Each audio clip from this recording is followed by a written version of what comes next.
Assalamu alaikum, I'm Aisha and you're watching Samaa News. Here are today's headlines. US President Donald Trump has said that a deal to end the Iran war could come soon, though no clear timeline has been set. In a social media post, he acknowledged Iran's announcement that the Strait of Hormuz is open, but maintained that the US naval blockade targeting Iranian ports will remain in place until an agreement is fully finalized. He also claimed that Iran had agreed to never close the Strait of Hormuz again. In a separate post, Trump made it clear that Israel would no longer bomb Lebanon, saying they are prohibited from doing so by the US. Separately, in a series of social media posts, Trump thanked Prime Minister Shehbaz Sharif and Chief of Defense Forces Field Marshal Asim Munir for their role in bridging the gap between Iran and the US, as well as de-escalation in the Middle East. He also thanked Saudi Arabia, UAE, and Qatar for what he called their bravery and help in the situation. On the other hand, Trump came down hard on NATO members, saying that the alliance's assistance is unnecessary, as the Hormuz crisis is over. In a sharply worded statement, he described the alliance as a paper tiger, which he said was useless when needed.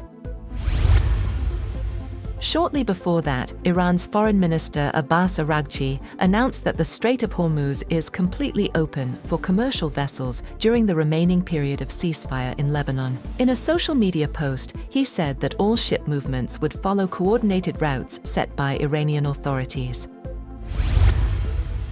Prime Minister Shehbaz Sharif met Recep Tayyip Erdogan on the sidelines of the Antalya Diplomacy Forum, with both sides focusing on regional peace efforts. Erdogan praised Pakistan's diplomatic role and assured continued Turkish support for initiatives aimed at de-escalation in the Middle East. The two leaders reviewed the evolving regional situation, particularly efforts to extend the ceasefire and resume talks for a broader agreement. They reaffirmed strong bilateral ties and agreed to hold the 8th High-Level Strategic Cooperation Council meeting in Ankara later this year. Iranian Parliament Speaker Mohammad Bakir Ghalibaf has reacted to the Lebanon ceasefire, crediting Hezbollah's resistance while acknowledging Pakistan's diplomatic role. In a message posted on X, Ghalibaf said the ceasefire was the result of Hezbollah's steadfastness and the unity of what he described as the axis of resistance. Ghalibaf thanked the State of Pakistan and Chief of Army Staff Field Marshal Asim Munir for their role in mediating and endorsing the ceasefire. The speaker concluded by reaffirming commitment to existing pledges, stating that we are true to our pledge. Pope Leo has blasted leaders who spend billions on wars and said the world was being ravaged by a handful of tyrants. In unusually forceful remarks in Cameroon, days after US President Donald Trump attacked him on social media. Leo also decried leaders who used religious language to justify wars and urged a decisive change of course in a meeting in the biggest city in Cameroon's Anglophone regions, where a simmering conflict going back nearly a decade has left thousands dead. The pontiff said the masters of war pretend not to know that it takes only a moment to destroy, yet often a lifetime is not enough to rebuild.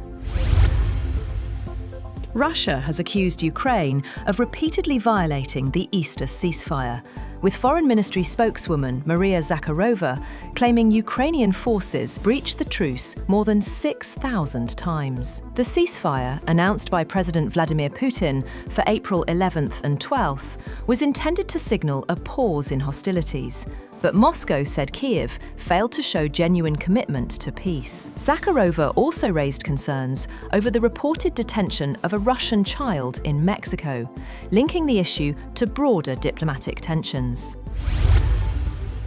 All 8 people on board a helicopter have been killed when it crashed in Indonesia's West Kalimantan province as search teams tried to retrieve the bodies and wreckage. The head of Indonesia's rescue agency said Airbus H130 helicopter lost contact 5 minutes after taking off from a plantation area in Malawi. He said the location of the crash, or loss of contact, is in a densely forested area with steep, hilly terrain, adding rescuers had found debris suspected to be the tail of the helicopter approximately 3 kilometers west of where contact was lost. The cause of the crash remains unclear. That's all for now. For more updates, visit www.samaa.tv. Thank you for watching Samaa News.